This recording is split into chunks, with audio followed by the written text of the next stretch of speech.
हज़रत यूसुफ अलैहिस्सलातु वस्सलाम को देखिए, छोटे हैं, बच्चे हैं, और उनके भाइयों ने बरगला लिया अपने माँ बाप को, अपने बाप याकूब अलैहिस्सलाम को बहका लिया। है हमारे अब्बू, हम यूसुफ को अपने साथ ले जाते हैं जंगल में, हमारे साथ खाएगा, पिएगा, खेलेगा, दौड़ेगा। आप यूसुफ को अपने पास रखते हैं हर वक्त, हमारे साथ भी तो उसको मार भेजिए, जरा सैरो तफरी करे, चले फिरे, घूमे, टहल कर देखे। और बाप ने बहुत मना किया, लेकिन बेटों ने मना लिया, और बाप ने हज़रत यूसुफ अलैहिस्सलातु वस्सलाम को भाइयों के साथ, बेटों के दूसरे बेटों के साथ भेज दिया कि जाओ, ले जाओ, लेकिन याद रखना, ख्याल रखना यूसुफ का, छोटा बच्चा है, देखो। और जब ये लोग जंगल के अंदर पहुंच जाते हैं तो अब सलाह मशवरा करते हैं कि यूसुफ को क्या करें। फिर एक हतमी फैसला करते हैं कि मारना ठीक नहीं है, कत्ल करना ठीक नहीं है। यूसुफ को हम एक वीरान कुएं में डाल देते हैं, यूसुफ को हम एक अंधे कुएं में फेंक देते हैं। कोई आएगा और उठाकर यूसुफ अलैहिस्सलाम यूसुफ को ले जाएगा, फिर वो अपने यहाँ पालेगा, पोसेगा, बड़ा करेगा। हमें क्या मतलब, हमसे तो एक मुसीबत चल जाएगी। हमारे वालिदैन, हमारे माँ बाप, हमारे बाप याकूब यूसुफ से मोहब्बत करते हैं, और वो जगह हमें अपने दिल में नहीं देते जो यूसुफ का मकाम है। फिर उन लोगों ने आज़्म मुसम्मम कर लिया और यूसुफ अलैहिस्सलातु वस्सलाम को एक कुएं के अंदर फेंक दिया, कुएं में डाल दिया, और रोते हुए अपने घर आते हैं। एक यूसुफ अलैहिस्सलाम की कमीज उतार ली, उनका कुर्ता उतार लिया, और एक बकरी को ज़िबा करके बकरी का झूठा खून, बकरी का खून उस कमीज में लगा कर ले आए। और जब अपने घर पे आते हैं तो अपने अब्बा से कहते हैं, याकूब अलैहिस्सलाम से कहते हैं, या आबाना, आए हमारे अब्बू जान, इन्ना ज़हबना नस्तबिकु व तरकना यूसुफ इंदा मताइना फ़अकलहु ज़िब। आए अब्बू जान, हम यूसुफ अलैहिस्सलातु वस्सलाम को ले गए और हम खेल कूद में लग गए। नस्तबिकु, हम खेल कूद में लग गए, हम दौड़ भाग में लग गए। व तरकना यूसुफ इंदा मताइना, और यूसुफ को अपने सामान के पास छोड़ दिया कि तुम इसकी देख रेख करना। हम लोग इधर उधर खेल कूद में लग गए। फ़अकलहु ज़िब, भेड़िया आया और भेड़िया यूसुफ अलैहिस्सलाम को खा गया। भेड़िया आया और भेड़िए ने यूसुफ को फाड़ दिया। आए हमारे अब्बू, आप हमारी बात पर ईमान क्यों लाएंगे, आप हमारी बात क्यों मानेंगे। वमान बिमुमिनिन लना, आप हमारी बात क्यों मानेंगे। वलौ कुन्ना सादिकीन, अगरचे हम सच्चे ही क्यों ना हो, हम सच बोल रहे हैं, फिर भी आपको हमारी बात का यकीन नहीं होगा। अपने माँ बाप से ये बात कह दी याकूब अलैहिस्सलाम से। इधर एक काफिला आया, सुनिए, इधर एक काफिला आया, उसको प्यास लगी तो कुएं के पास चला गया, उसने डोल डाला, डोल, और उस यूसुफ अलैहिस्सलाम उस डोल में बैठ गए। उसने जब खींचा तो डोल भारी लगा, उसने झांक कर देखा तो एक जो छोटा बच्चा पड़ा हुआ है यूसुफ। उसने काफिले वालों को खुशखबरी सुनाई, या बुशरा हाजा गुलाम, आए काफिले वालों खुशखबरी सुनो, ये तो एक बच्चा पड़ा है, यहाँ तो एक लड़का पड़ा हुआ है, बच्चा, बड़ा खूबसूरत बच्चा यहाँ कुएं में पड़ा हुआ है। निकाला, मिस्र के बाजार में ले गए और वहां उस बच्चे को बेच दिया गया। और जानते हो, इतना खूबसूरत बच्चा यूसुफ अलैहिस्सलाम, जिनकी खूबसूरती का जिक्र कुरान में मौजूद, लेकिन इस खूबसूरत बच्चे की कीमत भी क्या लगी मिस्र के बाजार में, जानते हो। उनको पैसा चाहिए था, कहते नहीं कि कोई चोरी का माल हो या ऐसा कोई माल हो तो आदमी जल्दी हटाता है, कभी कभी 20,000 का मोबाइल 2,000 में दे के चला जाता है कि जल्दी हटे, जल्दी से निकले और पकड़ा जाए तो दूसरा पकड़ा जाए, हम ना पकड़े जाएं। ऐसे उन्होंने देखा कि ये यूसुफ हमें मिले तो जल्दी से इनको हटा दिया जाए। और मिस्र के बाजार में जब बोली लगी तो जानते हो बहुत कम कीमत में उनको बेच दिया गया। वशरऊहु बिसमनिन बख्सिन दराहिम मादूदा। कुरान के अल्फाज देखो मेरे भाइयों, उन लोगों ने चंद सिक्कों में यूसुफ को बेच दिया, चंद टकों में, चंद खोटे सिक्कों में यूसुफ को बेच दिया। लो, यूसुफ अलैहिस्सलाम बादशाह मिस्र के मेहमान बने। धीरे धीरे बादशाह मिस्र के पास पहुंचे। बादशाह मिस्र ने अपनी बीवी से कहा, ये बच्चा है, इसकी देखरेख करो, आगे चलकर हो सकता है कि हम इसको बेटा बना लें। देखो, इसकी खिदमत करो, देखभाल करो। और बादशाह मिस्र के घर में यूसुफ की परवरिश होने लगी। धीरे धीरे बड़े होते गए और एक दिन आया कि यूसुफ अलैहिस्सलातु वस्सलाम अपनी जवानी को पहुंच गए। यहाँ खूबसूरती अपनी कयामत बर्पा कर रही थी और यहाँ यूसुफ अलैहिस्सलातु वस्सलाम जवान हो गए। और उधर बादशाह मिस्र की बीवी का दिल हचकोले लेने लगा। वो इस गुलाम पर, यूसुफ अलैहिस्सलातु वस्सलाम पर अंदर ही अंदर दिलो जान से फरेफ्ता थी, दिलो जान से कुर्बान थी। धीरे धीरे ये चर्चा मिस्र की औरतों में होने लगा। और मिस्र की औरतें, और औरतों में किसी बात का चर्चा बहुत जल्दी होता है। कोई भी बात हो, अगर आपको बहुत जल्दी फैलाना हो तो बस 2-4 औरतों में फैला दो, शाम तक होते होते पूरे गांव में ऑटोमेटिक फैल जाएगी। ये बात मिस्र की औरतों में फैल गई। ओ बादशाह की बीवी, ओहो, अपने गुलाम पे मरती है, अपने गुलाम को दिल दे बैठी है, अपने गुलाम के साथ मुंह काला करना चाह रही है, अपने गुलाम के साथ ये हरकत करती है। बादशाह मिस्र की बीवी के चर्चे जब मिस्र की औरतों में होने लगे तो उस औरत ने, यानी बादशाह की बीवी ने सारी औरतों को दावत दे दी। गौर कीजिए, सारी औरतों को दावत दे दी, सबके सामने फल रख दिए, सबको छुरियां दे दी। और जब वो फलों को काटने लगी तो उस औरत ने, बादशाह मिस्र की बीवी ने यूसुफ अलैहिस्सलाम से कहा, आए यूसुफ, इन औरतों के सामने से गुजर जाओ। यूसुफ अलैहिस्सलाम उन औरतों के सामने से गुजर रहे हैं। अपनी मालिकन की बात मानना पड़ेगी। यूसुफ अलैहिस्सलाम अपने मालिक की बीवी की बात मानते हुए उन औरतों के सामने से गुजर रहे हैं। जब उन औरतों के सामने से गुजरे तो उन औरतों ने जब यूसुफ अलैहिस्सलाम को देखा, यूसुफ अलैहिस्सलाम को देखा, कुरान कहता है वो फल काट रही थी, बजाय फल काटने की वो कत्ताना ऐदियहुन्ना, उन्होंने अपनी अपनी उंगलियां काट डाली, उन्होंने अपने अपने उंगलियों पर छुरियां चला ली, अपनी अपनी उंगलियों को काट डाला। और जब यूसुफ पर नजर पड़ी तो चीख पड़ी, मा हाज़ा बशरुन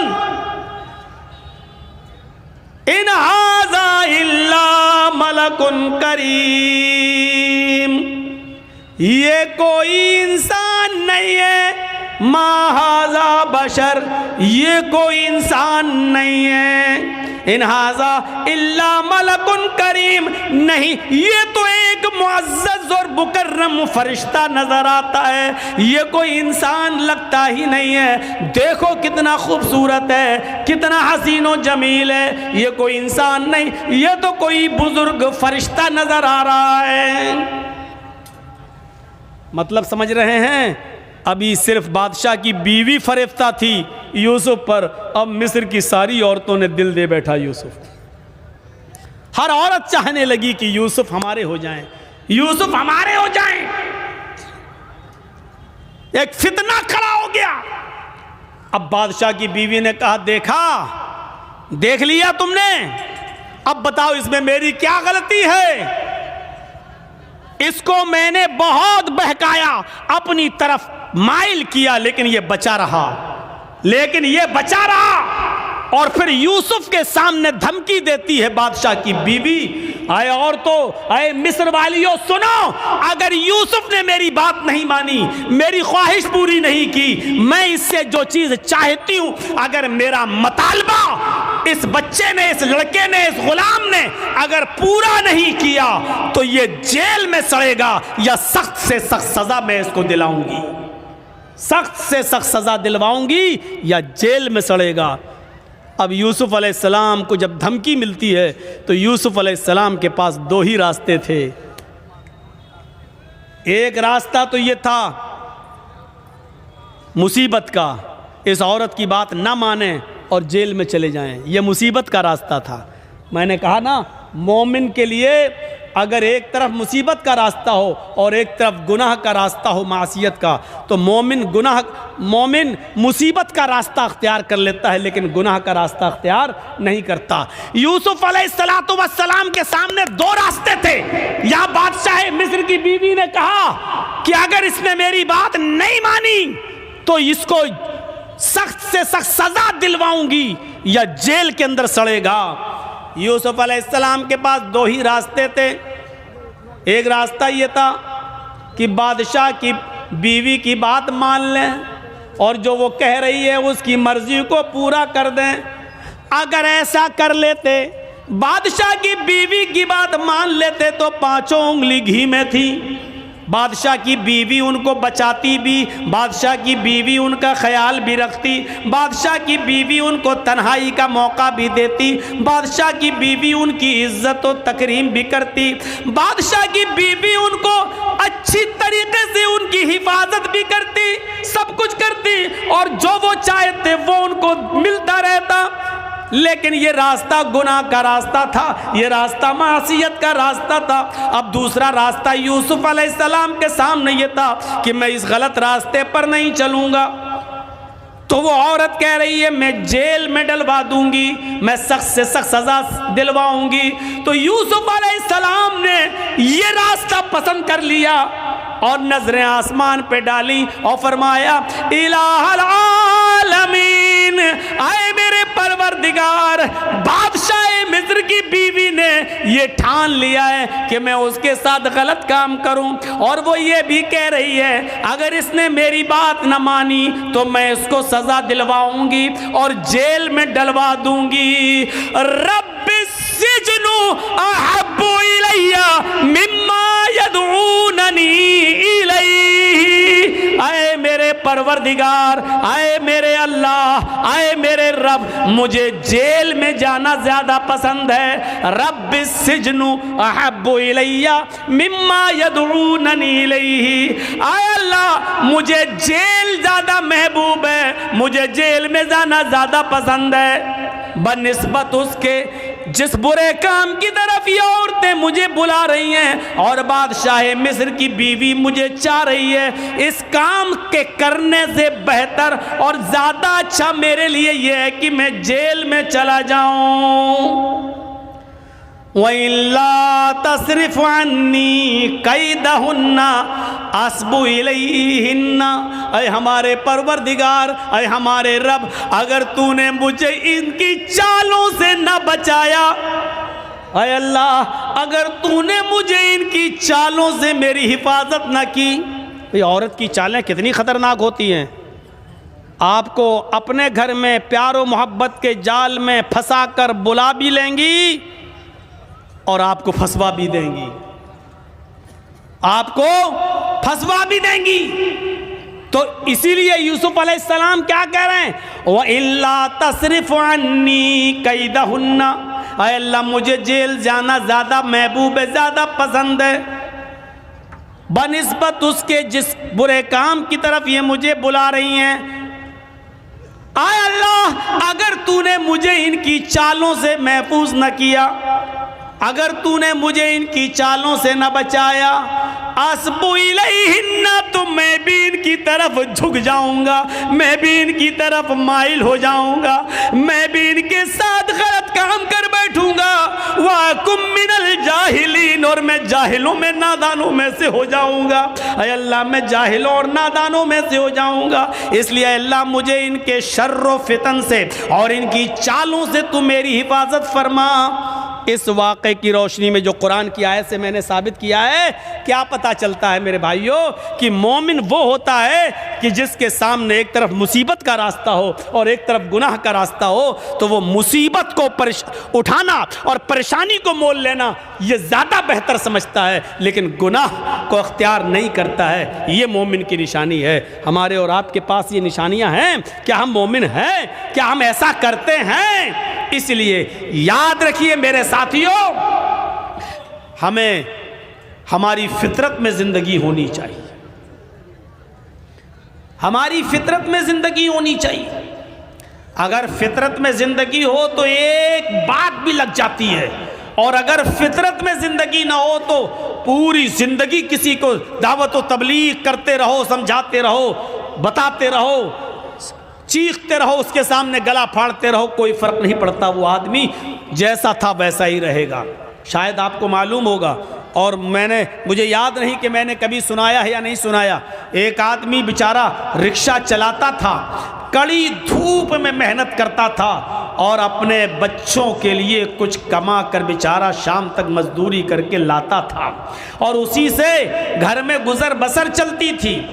एक दिन ये रिक्शे वाला मेहनत और मजदूरी करके जब थका हुआ घर पे पहुंचा, अपनी बीवी से बोला कि मुझे खाना पेश करो, बहुत तेज भूख लग रही है, मैं मेहनत और मजदूरी करने वाला आदमी हूं।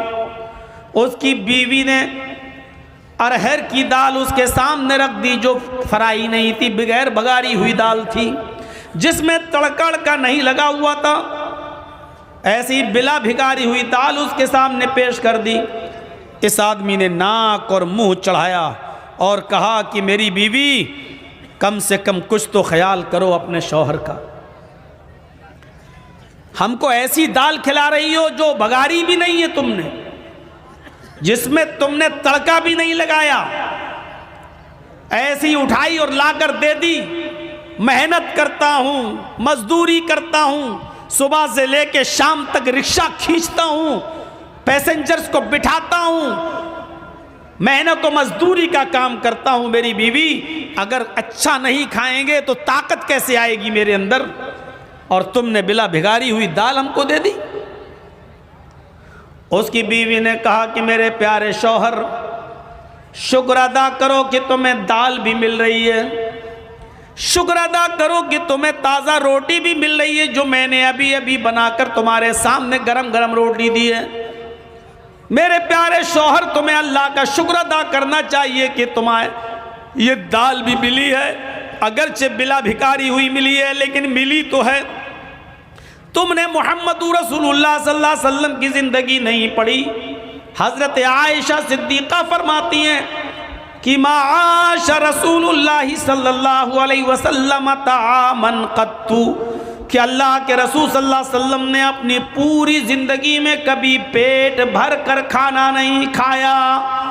आपने अपनी पूरी जिंदगी में पेट भर कर खाना नहीं खाया। तुम्हें तो दाल भी मिल रही है।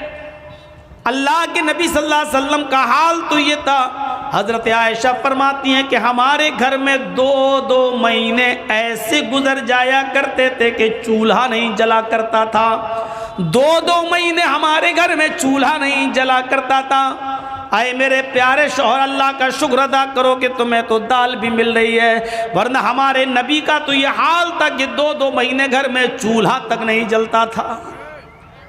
इस आदमी ने दाल रोटी खाना शुरू कर दिया और अपनी बीवी की तारीफ करते हुए फरमाया, मेरी बीवी तुम बिल्कुल ठीक कह रही हो, मेरी बीवी तुमने बिल्कुल सही फरमाया। हमने ये बातें मस्जिद में जुमे के दिन मौलाना से खुतबे में सुनी थी कि अल्लाह के रसूल सल्लल्लाहु अलैहि वसल्लम के घर में 2-2 महीने तक चूल्हा नहीं जला करता था। और हजरत आयशा फरमाती हैं कि हमारे नबी ने कभी पेट भर के खाना नहीं खाया अपनी पूरी जिंदगी में। मैंने ये बातें सुनी और उस आदमी ने, रिक्शा चलाने वाले ने, दाल और रोटी खाना शुरू कर दिया। मेरे भाइयों, पूरी जिंदगी इसके सामने चीखने की जरूरत नहीं पड़ी। और लंबी चौड़ी तकरीर की ज़रूरत नहीं पड़ी। इसकी बीवी ने सिर्फ इसको एक हदीस सुनाई, अल्लाह के नबी की ज़िंदगी का एक मामूल बताया और आपकी ज़िंदगी के हालात बताए। इस आदमी ने खाना शुरू कर दिया। मेरे भाइयों, अगर हमें अमल करना हो तो किसी मौलाना की एक बात काफ़ी है हमारी ज़िंदगी में, हमारे दिल को असर करने के लिए और हमारी ज़िंदगी में अमल करने के लिए। और अगर हमें अमल ना करना हो तो पूरी ज़िंदगी खुतबे देते रहो, पूरी ज़िंदगी जलसे करते रहो, पूरी ज़िंदगी तकरीरें करते रहो, कोई असर नहीं पड़ेगा। खुद अगर मुझसे कोई पूछे तो तकरीबन 24-25 साल का अरसा तो हो चुका है। मेरे भाइयों, जलसों में, जुलूसों में और तकरीरें करते हुए आप अंदाज़ा लगा सकते हैं कि पूरी ज़िंदगी तकरीरें करते हुए गुजर गई हैं। अब आप अंदाज़ा लगाइए कि क्या असरात मुरतब हुए हमारी ज़िंदगी पर, क्या फ़र्क पड़ा हमारी ज़िंदगी पर।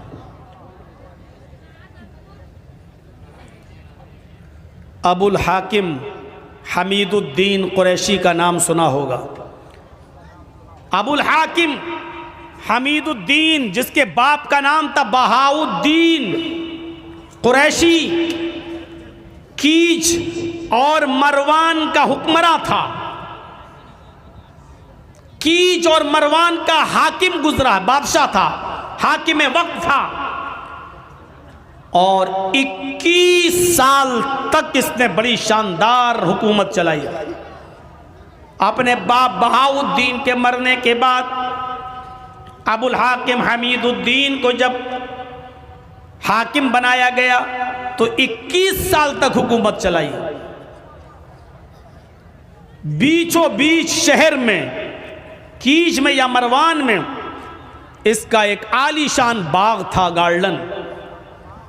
उस बाग के अंदर ये कभी कभी चहल कदमी के लिए जाया करता था अबुल हाकिम हमीदुद्दीन, और वहाँ थोड़ी देर आराम किया करता था। उस बाग की देखरेख के लिए उसने एक लौंडी, एक खादिमा को रख लिया था। उस लौंडी का काम यह था कि बाग में पानी मारती और अपने हाकिम के लिए, अपने मालिक के लिए, अपने आका के लिए बिस्तर को बिछा देती थी ताकि वो आएंगे और यहाँ आराम करेंगे। एक दिन अबुल हाकिम हमीदुद्दीन बाग में गया। उसने देखा कि जिस बिस्तर पर मैं आराम करता हूँ उस बिस्तर पर लौंडी सो रही है, मेरी खादिमा सो रही है। भाई उसने देखा, लौंडी जो थी, उसकी खादिमा जो थी, उसने सोचा कि हम रोज़ाना इसका बिस्तर बिछाते हैं, नरम गरम बिस्तर, फूल भी उस पर डालते हैं, देखें इस नरम गरम बिस्तर पर थोड़ी देर लेट कर देखते हैं इन अमीरों का बिस्तर कैसा होता है, हाकिम वक्त का बिस्तर कैसा होता है, देखें उस पर लेटने में कैसा महसूस होता है।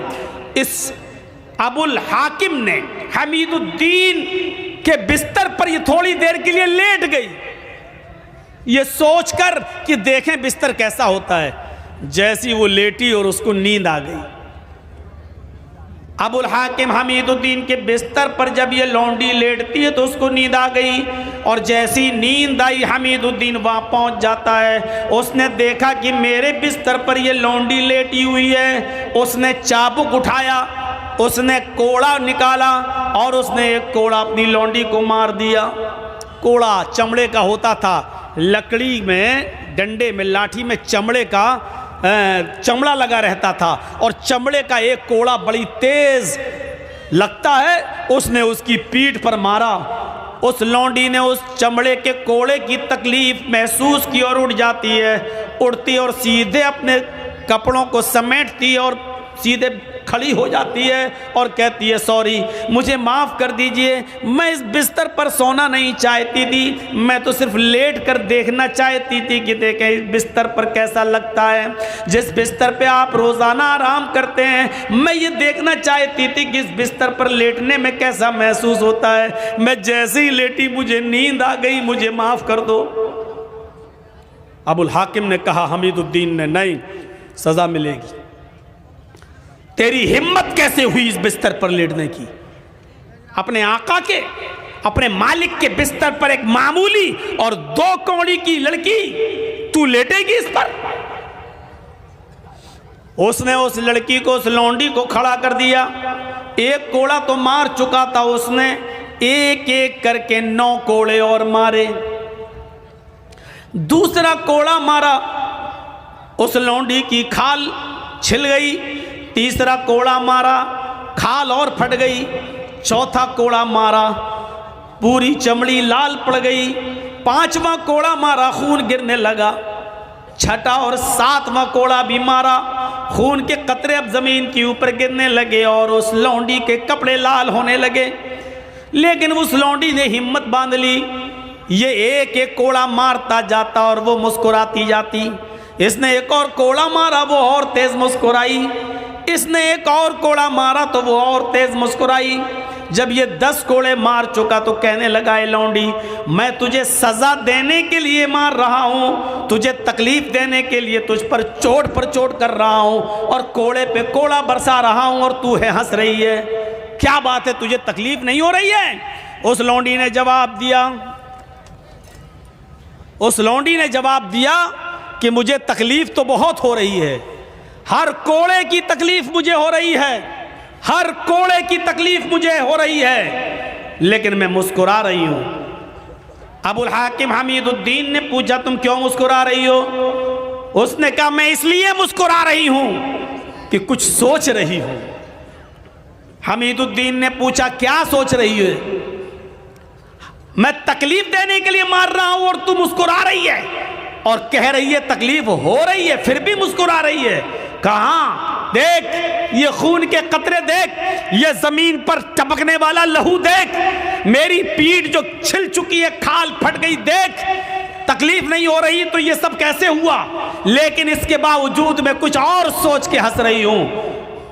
अबुल हाकिम हमीदुद्दीन ने पूछा, वही तो मैं सुनना चाहता हूं, क्या सोच के हंस रही है? उसने कहा, मैं ये सोचकर हंस रही हूं कि थोड़ी देर तेरे बिस्तर पर लेट गई तो तेरी अदालत में मुझे ये सजा मिली, थोड़ी देर में तेरे बिस्तर पर सो गई, थोड़ी देर मैंने आराम कर लिया तो तेरी अदालत में मुझे ये सजा मिली। मैं तेरे बारे में सोच रही हूँ कि तू तो पूरी जिंदगी ऐशो आराम में रहा है, तू तो पूरी जिंदगी आराम से सोता है, तुझे तो कभी तकलीफ ही नहीं होती। जब थोड़ी देर सोने में तेरी अदालत में ये तकलीफ है, जब थोड़ी देर आराम करने की और आराम से सोने की तेरी अदालत में ये सजा है, तो अल्लाह की अदालत में उस आदमी की सजा क्या होगी जो पूरी जिंदगी ऐशो आराम में सोता है, जिसको कभी कोई तकलीफ नहीं पहुंचती, उसकी सजा अल्लाह की अदालत में क्या होगी?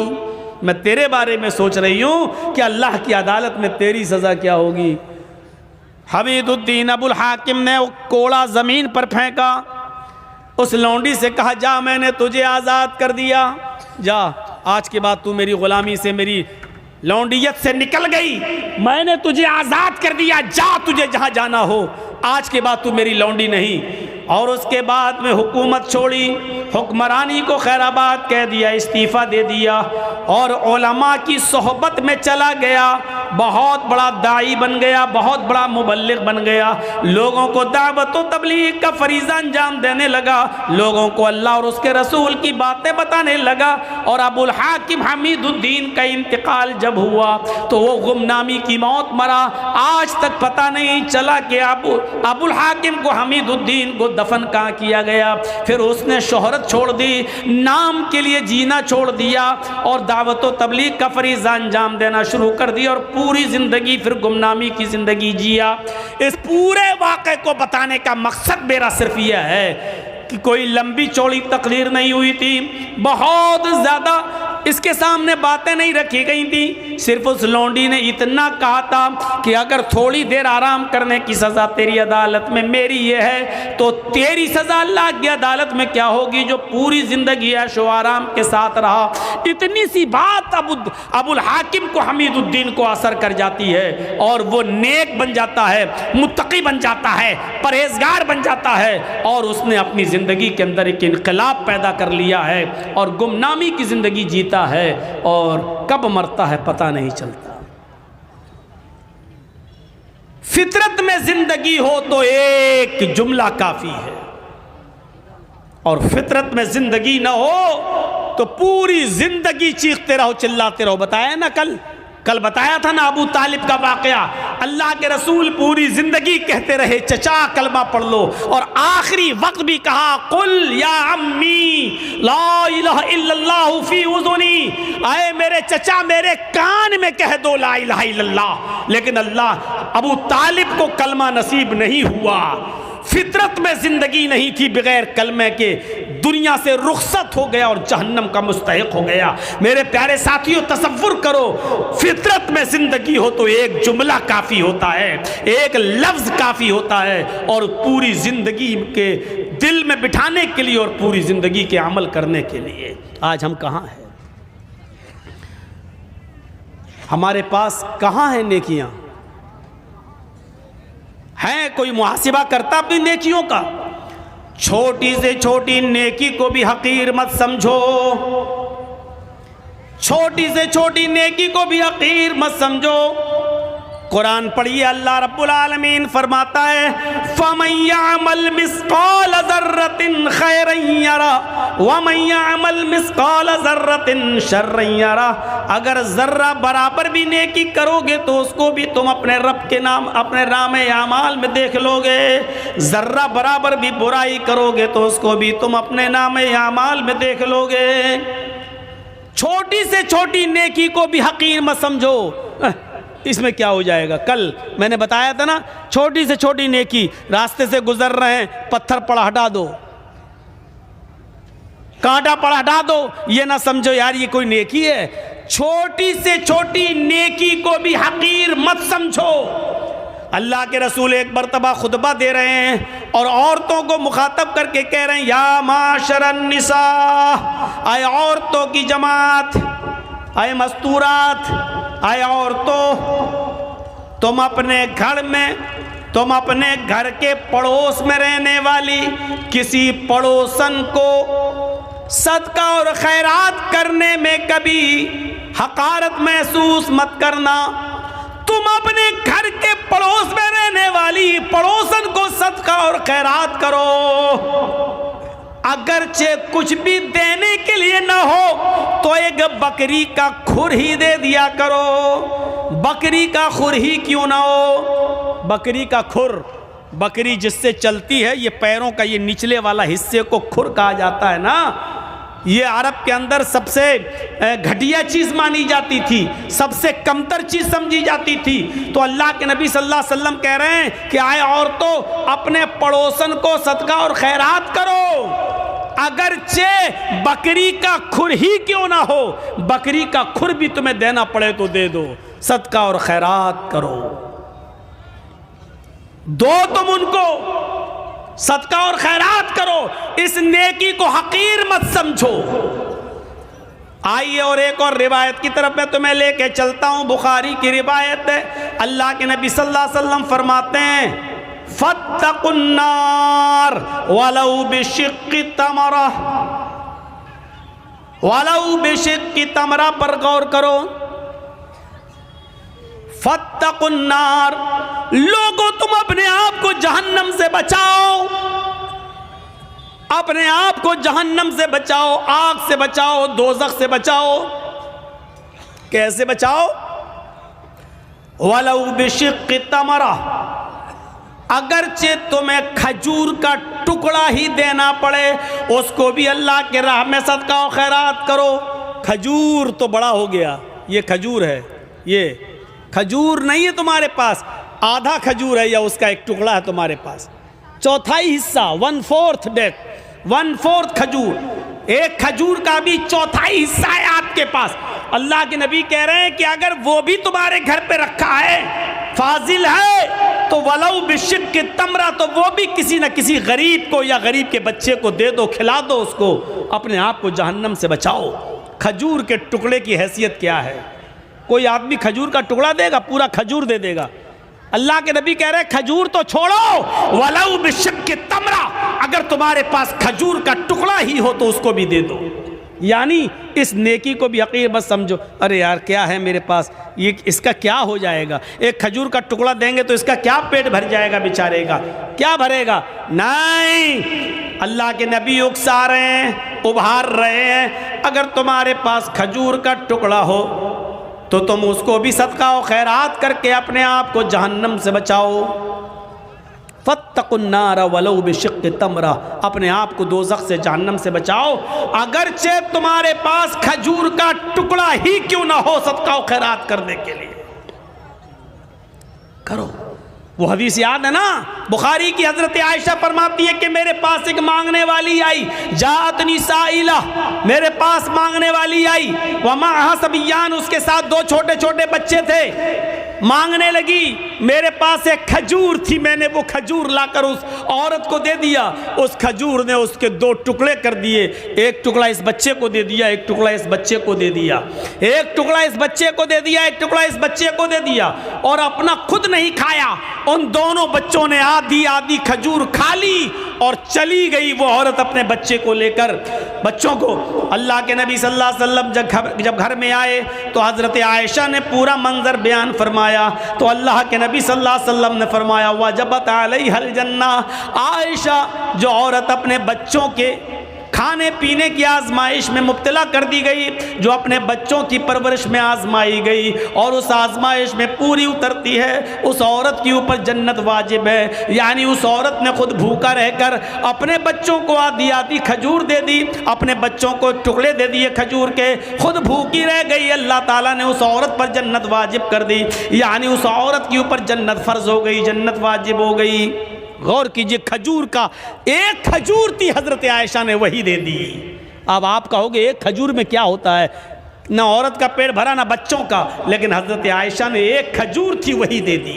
मुस्लिम शरीफ की हदीस में 3 खजूरों का जिक्र है। एक खजूर उस औरत, 3 खजूर हजरत आयशा ने उस औरत को दे दी। उस औरत ने एक खजूर इस बच्चे को दे दी, एक खजूर इस बच्चे को दे दी, और एक खजूर अपने खाने के लिए रख ली। बच्चों ने अपनी अपनी खजूरें खा ली, और माँ जब खजूर खाने लगी तो बच्चे अपनी माँ के खजूर पर झपट पड़े। माँ को रहम आ गया, माँ ने देखा कि बेटों ने, मेरे बच्चों ने अपनी अपनी खजूरें खा ली, लेकिन अभी भूखे हैं। तो माँ ने अपनी खजूर नहीं खाई, बल्कि उस खजूर के 2 टुकड़े करके आधी इसको दे दी, आधी इसको दे दी, और उन बच्चों ने ये आधी आधी खजूर भी खा ली और माँ ने खुद कुछ नहीं खाया। जब हजरत आयशा ने ये मंजर अल्लाह के नबी को बताया तो अल्लाह के नबी की आंखों में आंसू आ गए और रोते हुए फरमाया, वजबत अलैहिल जन्ना, इस औरत ने अपने ऊपर जन्नत वाजिब कर ली। किसी भी नेकी को हकीर मत समझो, छोटी से छोटी नेकी को भी हकीर मत समझो। दोस्तों, उम्मीद करता हूँ कि आप हजरात ने इस बयान को पूरा सुना होगा। बयान कैसा लगा कमेंट में ज़रूर बताना, और अपने दोस्तों और रिश्तेदारों के साथ शेयर ज़रूर करना। अल्लाह हम सबको इस बयान पर अमल करने की तौफीक अता फरमाए। तो दोस्तों, फिर मिलते हैं अगली वीडियो में। जब तक अपना ख्याल रखिए, हमें दुआओं में याद रखिए। अस्सलामु अलैकुम वरहमतुल्लाहि वबरकातुहू।